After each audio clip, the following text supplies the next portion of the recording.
Earlier this summer, there was some pretty big news that you might have missed. A former RCMP officer was arrested and charged with conducting foreign interference on behalf of China. And now we've learned more about why he was arrested. And it allegedly involves a real estate tycoon, a quote, hired gun, and something called Operation Fox Hunt. The Globe's senior parliamentary reporter, Stephen Chase, has been breaking this news. Today, he'll tell us the story of this former officer, what he's accused of, and how it fits into China's broader attempts to influence things here in Canada. I'm Menaka Raman-Wilms, and this is The Decibel from the Globe and Mail.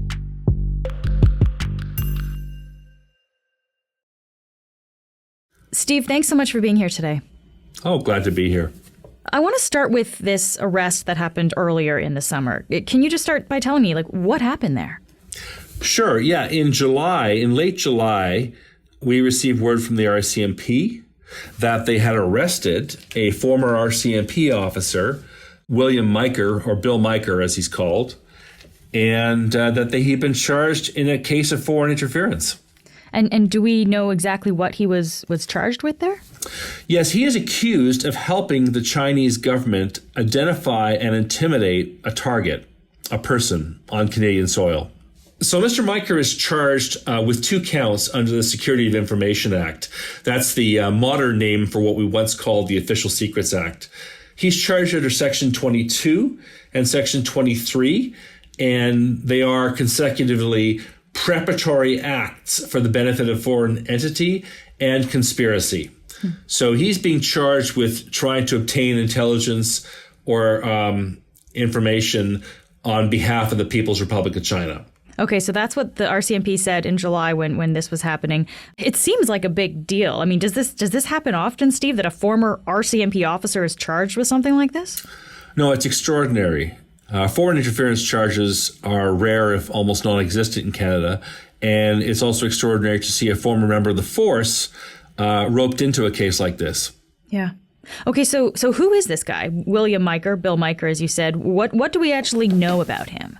So Bill Miker served in the RCMP for more than 20 years, we believe 22 years, and he retired in 2007. He spent a lot of his career working in the white-collar crime area, also organized crime and financial crimes. And at the end of his career, he was working in Vancouver. After that, he went into a private work life as a corporate risk investigator. He appears to have set himself up, particularly in Hong Kong, with a company that helped others recover lost or stolen assets. In fact, in 2016, he founded a corporate risk firm called EMIDR, and his company's website lists intelligence gathering, money laundering as some of its areas of expertise, and the company's website says that the firm specializes in asset recovery. Okay. So how did Miker allegedly become involved with the Chinese government? His work in Hong Kong as a corporate investigator and in recovering assets, he ended up being one of a number of former police detectives that China apparently recruited in places like Australia and other Western countries to help recover millions of dollars that were allegedly proceeds of crime that had been taken out of China illegally. And Mr. Miker actually spoke to the Australian Broadcasting Company in a 2019 story about exactly what he was doing there. Bill Miker is a self-described economic mercenary, and the former undercover Canadian police officer runs a private firm out of Hong Kong that's contracted to track and recover China's missing money. As long as we're doing everything lawful and properly, I'm a hired gun to help either large corporates or governments to get back what is rightfully theirs. Miker is now overseeing... He was asked about his work for the Ministry of Public Security by these ABC reporters, and he said, I have a commercial relationship with entities that are in themselves associated in some form or another with policing authorities in China. And a big part of their mandate is focused on economic crime, financial crime, and money laundering. Okay. So that term hired gun, that really sticks out there. So he was openly saying the kind of work that he was doing essentially with these government bodies. Yes. Just to be clear, Steve, he wasn't an RCMP officer when he was doing this work, though, right? He had already left by this time. No, he relocated to Hong Kong very shortly after he left the force. Okay. All right. So that's a bit of background on Miker. Then in July this year, he's arrested. And at the time, we didn't know much about what he was accused of doing. And I know, Steve, you've learned more about some of the specifics around the RCMP investigation. What can you tell us about what you've learned there? Sure. So when the RCMP charged him, they said that he had been trying to use his network of contacts to help identify and intimidate an individual, but they didn't tell us who that individual was. The Globe has subsequently learned that the person that he is alleged, Mr. Miker is alleged to have targeted, is in fact a wealthy Vancouver real estate entrepreneur named Kevin Sun. And what do we know about Kevin Sun? We don't know a lot about Kevin Sun. There's very little you can read about him. But what we do know is the RCMP believed that Mr. Sun was the target of what's called a red notice, that in fact he was targeted by the Chinese government to recover money that he allegedly stole in banking fraud from a Chinese bank. Again, none of these charges have been proven in court, but that is what the RCMP believed was the reason why the Chinese government was after him. Mr. Sun is, as far as we know, is currently living in Vancouver. And a red notice is basically a worldwide arrest warrant that's put out by Interpol. And I understand, Steve, that this is all part of something called Operation Fox Hunt, which honestly, I mean, it sounds like it's something out of a spy thriller. What is Operation Fox Hunt? There's a couple of campaigns that the Chinese government launched 15 years ago, some later, some earlier. They're called Operation Fox Hunt and Operation Skynet. And Beijing described and framed these as basically an anti-corruption campaign to track down Chinese citizens or former Chinese citizens who defrauded China, who stole money and fled. But as Western security agencies have warned us, including the FBI and CSIS, the Canadian Security Intelligence Service, these campaigns were also used to target and silence dissidents. So China would say they're going after somebody because they're a criminal, but in fact, they were really going after somebody because they were a dissident or in some way caused grief to the ruling Chinese Communist Party. Okay. And so we believe that, or the RCMP in fact believes, that Mr. Miker had somehow become involved with helping the Chinese government in its Fox Hunt or Skynet campaigns. We'll be back in a moment.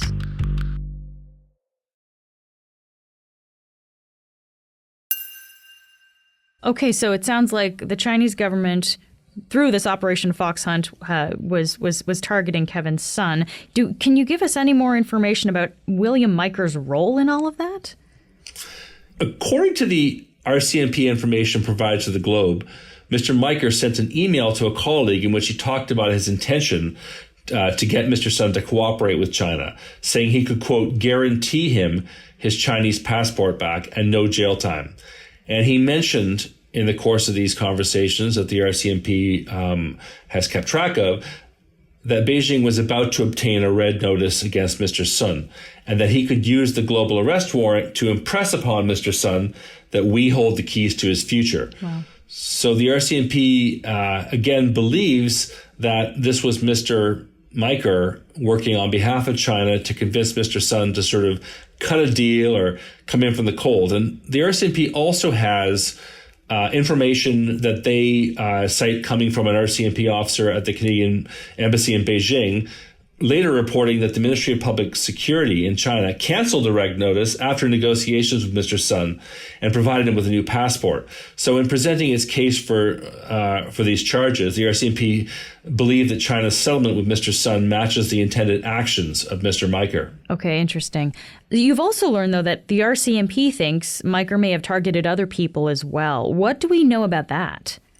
Sure, there's a few other cases in which the RCMP believes that Mr. Meiker had been asked by China to investigate people. In October 2017, the RCMP say that Mr. Meiker mentioned in emails to colleagues that he'd been asked by China to gather information on Rabia Kadir and the World Uyghur Congress. She was at that time the president of the Congress. It's unclear if he did any of the work, and he assured a colleague in an email at one point that he would not do anything that would put him offside with Canada and the U.S. They also alleged that he'd been hired by the Chinese government to seek information from Canadian law enforcement contacts about the case of Meng Wanzhou, of course, who was the Huawei executive arrested at the Vancouver airport in 2018 on a U.S. extradition request. You'll recall she was under house arrest in Vancouver for quite a while. Yeah. Again, it's unclear from the information that we have whether Mr. Meiker did what the RCMP alleged. And finally, in August 2017, the Mounties alleged that Mr. Meiker was given the task by the Public Security Bureau in a particular Chinese province to locate and offer what was called a sweetheart deal to a Chinese national living in New York. In fact, the information we have is that he tried to locate the hospital where this man was being treated for pancreatic cancer in New York so he could tell him that a Chinese warrant for the arrest would be waived if he cooperated in answering questions posed by the Public Security Bureau. Whoa. Again, it's unclear from what the information we have about this Project Severo investigation whether or not he actually ever contacted Mr. Jianming Sun. Okay, wow. How does the RCMP know this, Steve? Do we know? So it appears that RCMP has gotten access to some emails and other forms of communication that Mr. Meiker used to talk with people he worked with about this. And I imagine this is all really sensitive information. Yeah, I have to hedge a bit when asked about this information because it is all confidential at the moment, and we don't want to discuss more about how we came to learn these things. Can you just help me understand here, Steve? I mean, there's a lot of moving parts. This is a complicated situation.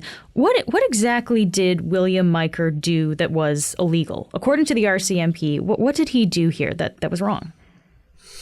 That's a good question. I think the fundamental problem in the RCMP's eyes is that Mr. Meiker was working on behalf of a foreign government to compel an individual in Canada to cooperate with that foreign government. And the problem here is the normal course of action should be if the Chinese Ministry of Public Security has a problem with somebody in Canada, they should be going to Canadian authorities and asking for their help, not calling on private investigators to do their bidding. I mean, that's an area we call transnational policing, which of course is fraught with its own problems, but that's the way things are supposed to work. The Ministry of Public Security in China is supposed to contact the police authorities in Canada and ask for their cooperation. And if it's all above board and all legitimate, then the RCMP or the other police force should in theory cooperate. It shouldn't be turning to private investigators to do your bidding in Canada. And what about Meiker? What has he said about how he got involved in all of this? Well, back in 2015, he actually discussed this openly in Hong Kong with the Hong Kong Foreign Correspondents Club. He actually gave a speech, and he said that in 2014, as Beijing was sort of ramping up Operation Fox Hunt, a representative of the Chinese government approached him, and he said he was invited to meet with somebody very close to senior state security. And this person asked him whether he'd be able to help track down money stolen by corrupt officials. But what he said to me was, look, Bill, if, for example, we wanted to find money, that officials have absconded with, would you be able to help us track it down? And I said, it all depends on, how much information you give me. I said, I wouldn't do it. It's not what I do anymore, but I know guys who do that, and you give them the tools.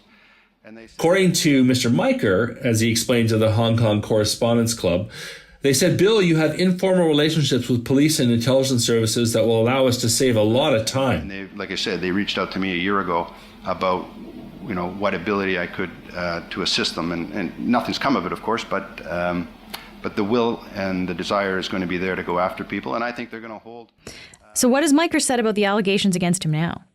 So we've talked to Mr. Miker's lawyer, and he said his client, of course, is innocent of the charges, and that everything the RCMP has against him is merely circumstantial evidence. He said he was not hired by any agency to intimidate any person. And in fact, he said he's never met Kevin's son. He said his client has never met Kevin's son or any of the other individuals that the RCMP is alleging he was working to help China track down and target. And he said that he thinks that the RCMP's thought process is misguided and erroneous. And that's about it. And what about Kevin's son? Like, what does he say about all of this? He's this real estate businessman who's allegedly targeted by Miker. What does he have to say about this situation? Well, Mr. Sun's lawyer denied his client negotiated any deal with China. He said Mr. Sun has never met or had any dealings with Mr. Miker and is not willing to voluntarily testify at any trial of the former RCMP officer. He said his client paid off a debt to a Chinese bank in 2013, and that Mr. Sun was not a victim of extortion committed by the Chinese government through its alleged agent, in this case, Mr. Miker. And he said he has no intention to voluntarily appear as a witness to Mr. Miker's trial. And he said he's never been interviewed or given any statement to the RCMP about the matters. Steve, what can we make of that response from Kevin Sun's lawyer? Does that tell you anything? It tells us that Mr. Sun wants nothing to do with the case, in which apparently has him as the target. So it suggests to me it's going to be difficult for the RCMP when the alleged target doesn't want any part of this. Just lastly here, Steve, I mean, this sounds like a very complicated story. And I know that you and Bob Fife have been reporting for months on China's interference in Canada. So I wonder, Steve, how do you see this story fitting into the broader picture of foreign interference from China in Canada? So Mr. Miker's arrest follows, a half a year of national debate and reporting on rising foreign interference in Canada and how it should be addressed. And the government is right now on the hot seat trying to negotiate with opposition parties a public inquiry that could, lay bare what's going on here, because the Globe and Mail and other media have been reporting on a concerted strategy by Beijing to disrupt the democratic process in Canada, and on how Beijing targeted members of parliament like Michael Chong in what are effectively attempted intimidation. I've talked to some security analysts, and they feel that the RCMP in all of this is under pressure to demonstrate progress on foreign interference front, and that the Miker case reflects their effort to sort of show Canadians that they're doing something about the matter. So, Steve, what are you watching for next here? What do you think might happen? Sure. When the RCMP announced the charges against Mr. Miker in July, they said the investigation's ongoing. So this is not over. There could be more charges. There'll definitely be more information eventually released in court. And so it's really a case in progress. Steve, thank you so much for taking the time to speak with me today. You're welcome. That's it for today. I'm Menaka Raman-Welms. Our summer producer is Nagin Nia. Our producers are Madeline White, Cheryl Sutherland, and Rachel Levy-McLaughlin. David Crosby edits the show. Adrian Chung is our senior producer, and Angela Pacenza is our executive editor. Thanks so much for listening, and I'll talk to you tomorrow.